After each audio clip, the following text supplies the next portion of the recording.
Welcome aboard another Milwaukee plane spotting video and aviation news. We do appreciate your interest in watching today. Please let me know what you think, and if there are topics you'd like to hear discussed, please comment below. Thank you and enjoy the flight. In today's top stories, there is another instance of snakes on a plane. In a recent flight from Kuala Lumpur aboard Air Asia to India, an instance of 22 snakes were found in a woman's luggage, I believe upon landing in India.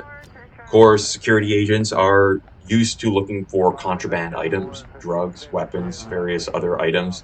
Occasionally, though, they will encounter exotic animals. It is important to, of course, not have invasive species enter different regions, so it's good that they were able to find that. In other news, Emirates' Tim Clark says he is not particularly concerned of the news of the competition coming from Saudi Arabia. Saudi Arabia, of course, has their national carrier, Saudia. There's a couple other subsidiaries of Saudia, Air Riyadh, and one other whose name is slipping my mind right now, but they are looking to get a piece of the pie, piece of the action of the Middle Eastern market.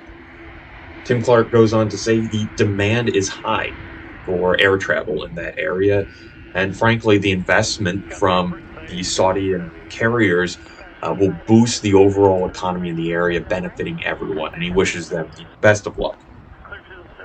Lufthansa is looking to increase service to East Africa, specifically to Kenya.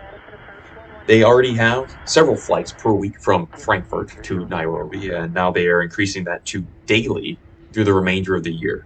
These flights will have connecting flights onward from Nairobi to various other areas in the African market. That's great. It suggests the continued recovery of the aviation industry and, more critically, the development and continued growth of the African aviation industry. Good luck to all parties involved there. On a human piece, why does flying make us hungry? There's a few reasons for that. Those involve cabin air humidity, air pressure, and then also jet noise, the noise from the engines themselves. All can have an effect of reducing our overall ability to taste, in some instances decreasing our ability to taste by 30%. Also, vacations generally lower our inhibitions and we don't care as much about the calories we're eating. Another factor, especially in long-haul flights, is general boredom. Oftentimes we want to fill that time by eating. In those situations, the best thing we can do is to remain hydrated. That will reduce our overall thirst, which sometimes our body misinterprets as hunger. And if we are going to be snacking, let's snack and reach for things that are healthy. Things like fruits, nuts, peanut butter, whole grains, things of that nature, as opposed to simple carbohydrates. In a record-setting Q1, the New York City area has surpassed their 2019 flight totals for the same quarter by 1 million passengers. The greater New York City area, which includes LaGuardia, JFK, Newark, Stewart, and Teterboro in New Jersey, claimed that they have 32 million passengers served in the first quarter of this year.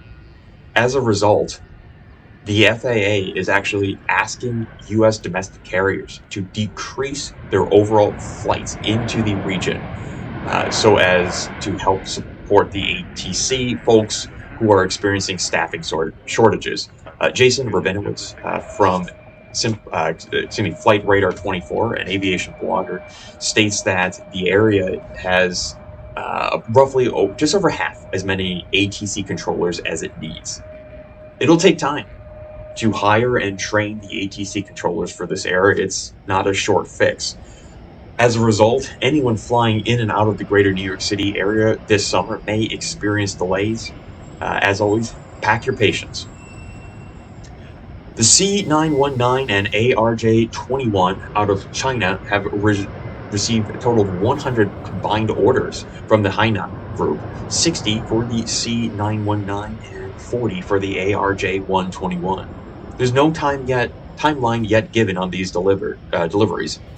China Eastern is the first carrier to receive the C919. They received that aircraft back in December. However, they have been experiencing some issues with that aircraft with testing and has yet to actually enter active service. The ARJ-121, which is of course loosely modeled off of the MD-80 series, which was briefly manufactured in China during the 1980s and 1990s, has had a total of 100 deliveries, and their first international delivery was to Transnusa Airlines in Indonesia. US and European and Brazilian manufacturers of Boeing, Airbus, and Embraer, respectively, are keeping an eye on the development of the C919 and ARJ-21, as it will certainly represent competition. Finally, Mexico has finally been able to part ways with the 787 presidential jet that they have been on a kick. Particularly, the president has been on a kick to get rid of.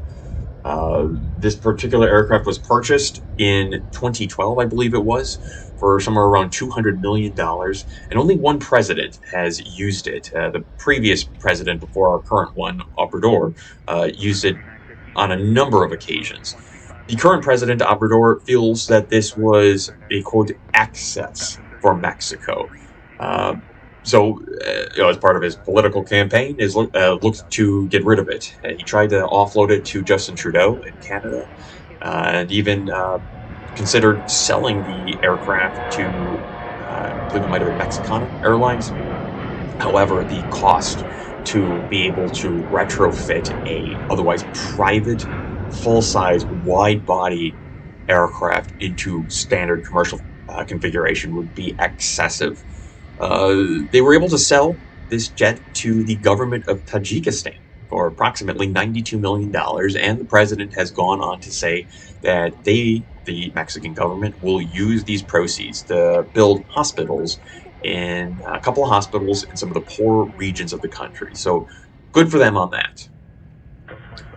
We do certainly thank you for viewing and listening to this episode of Milwaukee Plane Spotting and Aviation News. We know you have your choice of YouTube channels to watch, and we certainly appreciate you taking the time to join us today. We look forward to providing continued content. If there's anything you'd like to hear, see, or have discussed, please comment below. Don't forget to like and subscribe and hit the notify button on your way out. And we do look forward to having you on a future Milwaukee Plane Spotting and Aviation News video real soon. Thank you very much. Enjoy the rest of your day.